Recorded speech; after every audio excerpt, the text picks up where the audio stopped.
একটি slab reinforcement detail করার জন্য সঠিক ওয়েতে কিভাবে স্কেচ করবেন। স্ল্যাব রিইনফোর্সমেন্ট ডিটেইল করার জন্য আমাদের প্রথমে প্রয়োজন হবে আমাদের বিমের লেআউট এবং স্ল্যাবের আউটলাইন। তো এখানে আমি একটি বিমের লেআউট এবং স্ল্যাবের আউটলাইন রেখে দিয়েছি। তো এটাতে আজকে আমরা কিভাবে আপনারা স্ল্যাব রিইনফোর্সমেন্ট ডিটেইল ড্র করবেন সেটি দেখাবো। তো প্রথমে আমরা আমাদের ভিতরে যে ডাইমেনশনগুলো আছে, তো স্প্যানের ডাইমেনশনগুলো আমরা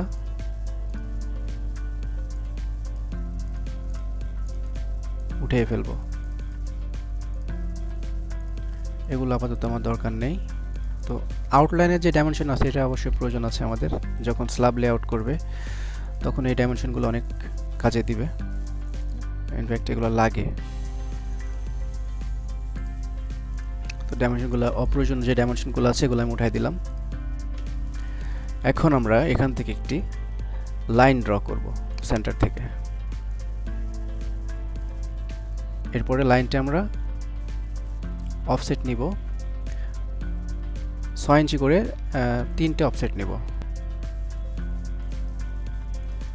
এরপরে আমরা এখান থেকে একটি লাইন কপি করে উপরে উঠিয়ে নিচ্ছি।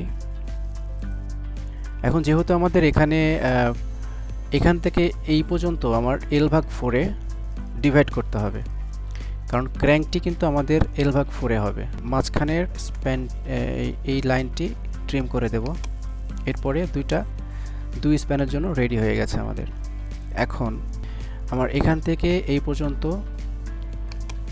যে ডাইমেনশন আসবে সেটাকে আমরা L/4-এ ভাগ করব। L/4-এ দেওয়ার পরে আমাদের 4 ফিট 7 ইঞ্চি দূরে ক্র্যাঙ্ক আসে। এখান থেকে আমরা লাইন নেব, এখান থেকেও লাইন নেব।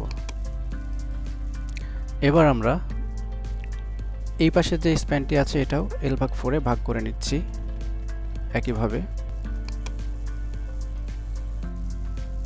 আচ্ছা, এখন এটা আমরা ট্রিম করে দিচ্ছি। অপ্রয়োজনীয় যে লাইনগুলো আছে এগুলো আমরা রাখবো না। এটা ট্রিম হবে, এটা ট্রিম হবে, এইটা ট্রিম হবে, এটা এগুলো ট্রিম হয়ে যাবে। এটাও ট্রিম হবে, এটাও ট্রিম হবে। একইভাবে এটাও ট্রিম করে নেবেন। তারপর ক্র্যাঙ্ক আমাদের 45 ডিগ্রি অ্যাঙ্গেলে হয়। তো আমরা যেহেতু 6 ইঞ্চি অফসেট নিয়েছি তার জন্য আমরা এখানে স্ট্রেস করে দেব 6 ইঞ্চি। এই 6 ইঞ্চি, এটা এদিকে 6 ইঞ্চি। তাহলে আমাদের এখানে ক্র্যাঙ্ক বারটি চলে আসলো। তো এখন আমাদের এখানে এক্সট্রা টপ দেখাইতে হবে। তো এক্সট্রা টপ দেখানোর জন্য এক্সট্রা টপ মূলত L/3-তে হয়। তো L/3-তে আমরা এখন এটা ডিভাইড করি। সেম একইভাবে এটা আমরা L/3-তে ডিভাইড করে দিচ্ছি। এখান থেকে একটি অফসেট নিয়ে নিতে হবে, 6 ইঞ্চি অফসেট। মাঝখানে আমরা 2টি করে দেব, সাইডে একটি করে দেব। এখন আমাদের এক্সট্রা টপটি L/3-তে এক্সটেন্ড করে দিতে হবে। এটা অবশ্যই ভিতরে দিয়ে দিবেন বিমের মধ্যে।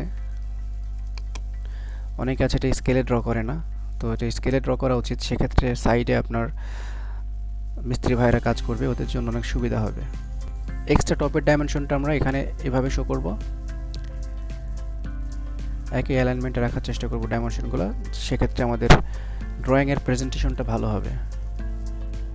এরপরে আমরা ক্র্যাঙ্ক বারের মেজারমেন্টটাও দিয়ে দিচ্ছি।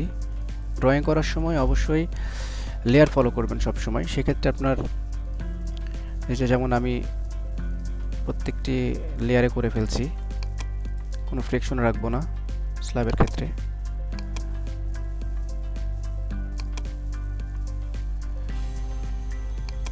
এটা হচ্ছে আমার এক্সট্রা টপের মেজারমেন্ট, এটা হচ্ছে ক্র্যাঙ্কের মেজারমেন্ট। ঠিক একইভাবে আপনারা প্রতিটি স্প্যান এভাবে ড্র করে ফেলবেন। এক্সট্রা রডটি এভাবে শো করতে পারেন, অথবা নাম্বারিং দিয়েও সাইডে আপনি লেজেন্ড আকারে শো করতে পারেন। বিভিন্ন সিস্টেমে করা যায়। তো এভাবে দিলে হয় কি আপনার এক ড্রয়িংয়ের মধ্যেই পুরোটা ডিটেল দেওয়া যায় এবং এটা অনেকের বুঝতে সুবিধা হয়, বেশি ডিটেইল হয়ে যায়, তখন আমরা করি কি এটা সাইডে লেজেন্ড আকারে নাম্বারিং করে সাইডে লেজেন্ড আকারে দিয়ে দিই। আমি আপনাদের কাজের সুবিধার্থে এটি ডিসক্রিপশন বক্সে দিয়ে রাখবো স্ল্যাবটি ছবি আকারে। এটা নিয়ে আপনারা ইচ্ছে করলে প্র্যাকটিস করতে পারেন। তো আজকে এ পর্যন্তই, ভালো থাকবেন সবাই, আসসালামু আলাইকুম।